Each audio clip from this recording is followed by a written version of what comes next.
ఎమ్మెల్యేలే వసూలు రాజాలైపోయారు. ఇది రాధాకృష్ణ గారి ఎడిటోరియల్ కాలం. ప్రజల సమస్యలను ప్రభుత్వం దృష్టికి తీసుకెళ్లి వాటి పరిష్కారం కోసం కృషి చేయాల్సిన శాసనసభ్యులే ఇప్పుడు ప్రజల పాలిట సమస్యగా మారుతున్నారు.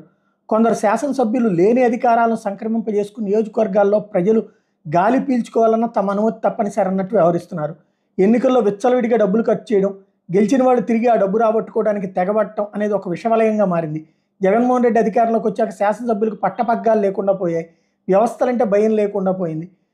మీరు అందిన గాడికి దోచుకోండి, నన్ను మాత్రం ఏమీ అడక్కండి అంటూ శాసనసభ్యులకి జగన్ రెడ్డి లైసెన్స్ ఇచ్చేశారు. జగన్ రెడ్డి హయాంలో శాసనసభ్యులు అనుసరించిన ధోరణి కొందరు కూటమి ఎమ్మెల్యేలు ఇప్పుడు ఆదర్శంగా తీసుకుంటున్నారు. విచిత్రం ఏంటంటే శాసనసభకు తొలిసారిగా ఎన్నికైన వారు, కొత్తగా రాజకీయ ఆరంగేటం చేసిన రాజకీయ కుటుంబాల వారసులు ఇలాంటి అరాచకాలకు అధికంగా పాల్పడుతున్నారు.